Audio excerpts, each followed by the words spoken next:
The Rhine River was Nazi Germany's last major natural defense in early 1945. Stretching over 760 miles, this formidable barrier protected Hitler's industrial heartland. The Ludendorff Bridge at Remagen was one of the few remaining intact crossings after Hitler's scorched earth orders. Allied planners knew seizing a bridgehead here could shorten the war by months. German forces had fortified the western bank, but surprising gaps remained in their demolition preparations. This oversight would change history. By March 1945, Patton's Third Army and Hodge's First Army were closing in on the Rhine at breakneck speed. The U.S. 9th Armored Division covered 50 miles in 2 days, an unprecedented advance through collapsing German defenses. Intelligence suggested all Rhine bridges were already destroyed, but frontline units pressed forward anyway. Villages along the approach showed signs of fierce fighting, burning buildings, abandoned German equipment, and civilians fleeing the combat zone. The Allies didn't yet know Remagen's bridge might still stand. At Remagen, a hastily assembled German force of engineers and Volkssturm militiamen worked against time. Captain Karl Friesenhahn's demolition team had placed 600 kilograms of explosives at key bridge points. However, they lacked proper detonators and sufficient wiring. German high command, convinced the Allies would cross farther north, had diverted most demolition experts elsewhere. As American reconnaissance planes circled overhead, nervous sentries watched the western approaches, knowing their preparations might be incomplete. On March 7th, lead elements of the U.S. 9th Armored's Combat Command B spotted the unbelievable, an intact bridge through binoculars. Lieutenant Karl Timmerman immediately organized a reconnaissance force while engineers prepared for possible demolition. As American half-tracks raced down the winding roads toward Remagen, German artillery began shelling their approach. Every minute counted. Would the Americans reach the bridge before the Germans completed their demolition preparations or reinforcements arrived? At 3:15 p.m., as American troops reached the western approach, German engineers triggered the explosives. A thunderous explosion shook the river valley, but when the smoke cleared, the bridge still stood. The charges had only damaged the approach ramp.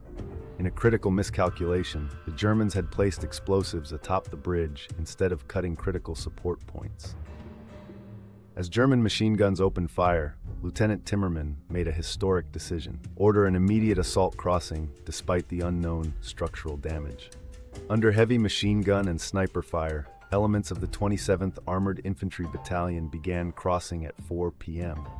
Soldiers dashed across the 325-meter span, avoiding holes where decking had been blown away. Engineers cut visible demolition wires while others returned fire toward German positions in the stone bridge towers. Remarkably, the Germans failed to detonate secondary charges. Whether from faulty wiring or disrupted communications remains debated.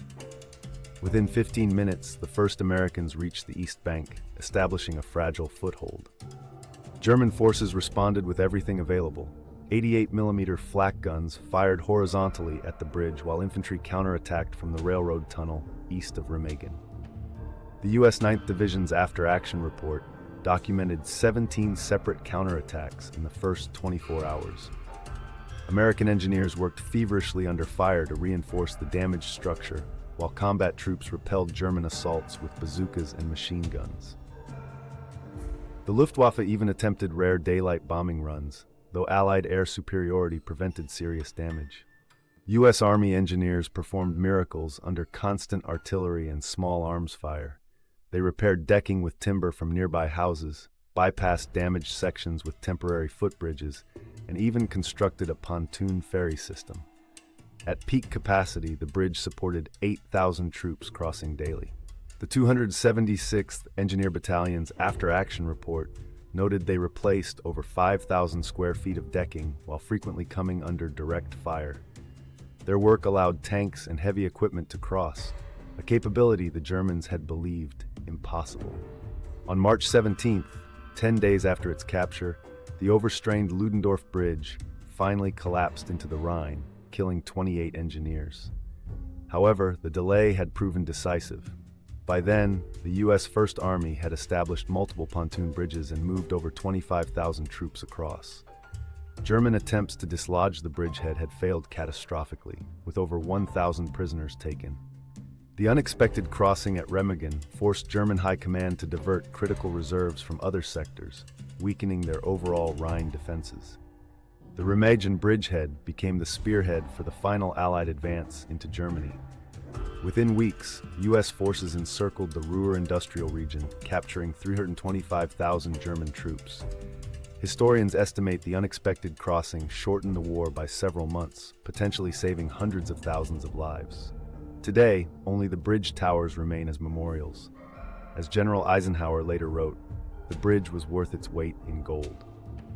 This improbable victory demonstrated how small unit initiative and rapid adaptation can alter the course of history.